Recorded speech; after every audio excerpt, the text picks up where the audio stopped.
By now I'm sure you've seen some other reactions to Bethesda's E3 press conference for 2019. Indeed, it was not groundbreaking, but after taking a few days to think it over and compare it to the rest of the field, I would give the conference itself a solid 7 out of 10. The truth is that 2019 is a transition year. We know that most major developers are gearing up for the next generation of consoles, and Sony didn't even bother to show up. So it seems that E3 2020 will be quite the spectacle. That said, there were definitely some nice surprises at Bethesda's conference. First, the show was paced pretty well. It didn't spend too much time on any one thing, including Doom at the end. There was just enough showing that if you weren't interested, you didn't have to wait long to get to the next thing, and if you were interested, they still had enough to show you. Now, before I go over the games and give my analysis, I will start out by eating some crow. If you've been a subscriber for a little while now, then you know that I was absolutely positive that we'd see something related to Starfield this year. We didn't, and damn it, yes, I am disappointed. What makes it even harder to take is that we will likely have to wait an entire year before we see something on Starfield. That being the case, I expect it to be a big focus of E3 2020. So between now and then, I'll still make speculative Starfield videos and hang on every additional bit of details and rumors I can until we get something more concrete. Okay, with that out of the way, let's get started by talking about the game Bethesda kicked the show off with, The Elder Scrolls Blades. Okay, in all seriousness, I am glad that they got this out of the way to start. The game is divisive, but they have made some tremendous strides. Gems are far less predatory and there are way more of them to go around. Once you get over the fact that it is a mobile game, there's some things to like. The new update, which is already live, adds jewelry, a new Dragon Quest, voiced NPCs, and more. If you saw my review of the game, voiced NPCs was one of the issues I had noted that the game needed. Glad to see that they've been added. It already makes a difference, but they still have a lot of work to do. The bigger announcement was that the Switch version of the game is coming this fall and it will feature cross-save functionality, which is fantastic news. So you can continue to play on your phone, and then also play on your Switch with actual buttons, which may make the game a lot more fun to play. We will see. Next, Fallout 76 and a huge announcement. Human NPCs come to the game. Finally. There's evidently a new timeline or the passage of time, and settlers have returned. There are also factions, dialogue trees, speech checks, and companions. Basically, I think we can actually call this a Fallout game now. Once this update hits this fall, I will definitely jump back in and check it out. The game will be over a year old with tons of updates by that time, and all of this is still provided as free updates. Props to Bethesda for doing this at all, though it must be said that the game taking over a year to be a proper Fallout game is not ideal. Still, it's better than just abandoning it as it seems EA and BioWare have done with Anthem. So color me cautiously optimistic and ready to check it out since I already own the game. The Battle Royale edition has some people excited and it seems to be fun, but it's just not for me. Next, one of the highlights of the show for me, Ghostwire Tokyo. The game looks positively next generation, spooky, mysterious, and unsettling. Basically, it looks awesome. I think we are still a few years away from release since there wasn't any gameplay shown.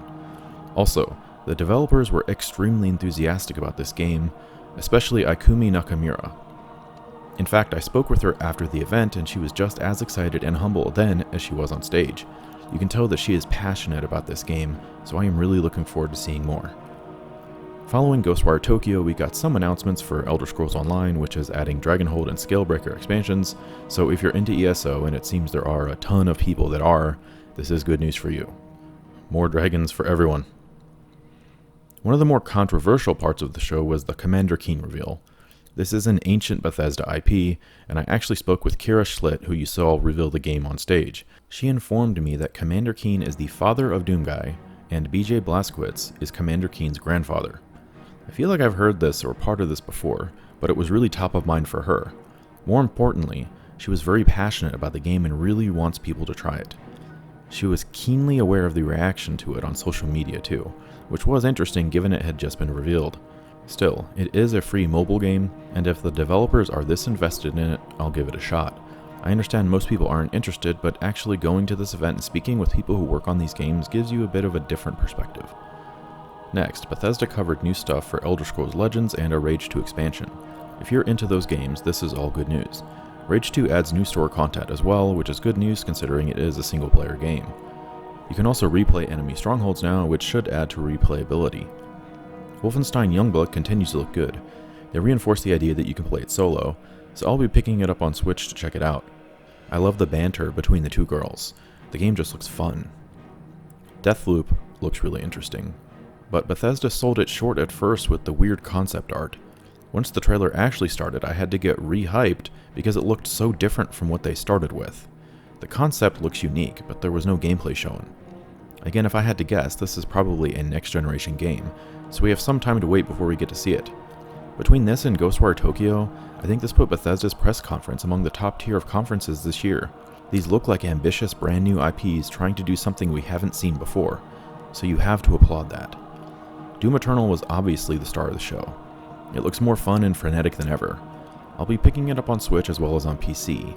After seeing cross-save functionalities being added to the Switch port of the Elder Scrolls Blades, I saw Marty Stratton and Hugo Martin, the directors on Doom Eternal, after the show and talked with both of them at length about Doom Eternal. Probably for a combined 30 to 40 minutes. I did mention that I'd like to see cross-save come to Switch for Doom Eternal so I can have one save file, and they said that they appreciated the feedback and that this is actually something they're actively looking into. So fingers crossed that it somehow becomes possible. I get the sense that if Sony was down to allow it, then they'd include it for all systems. But if one of their major platforms isn't on board, they may not think that it is worth the technical effort. Who knows? Anyway, we got more great footage as well as an announcement of a new multiplayer mode called Battle Mode. 3 players get to face off, with 2 being demons and 1 being the Doomslayer. This actually looks like a lot of fun. Props to the team for expanding the scope of what multiplayer is. And that about covers it. Besides my disappointment related to not seeing anything for Starfield, the rest of the conference was pretty good. Ghostwire Tokyo and Deathloop are 2 new IPs. When is the last time you saw 2 games of this scale announced, and both being new IPs? Doom looked great, and everything else was about what we expected. I'll be making a video in the coming weeks detailing my trip to the show. There's so much more that goes on that you don't see, so I'm happy to provide a bit of a behind-the-scenes look at what attending the Bethesda E3 conference was like. What is your take? Were you pleased or disappointed with Bethesda's E3 press conference? Let's discuss in the comments. If you enjoyed this video, please be sure to like and subscribe. Maybe click that bell icon. And as always, thank you so much for watching.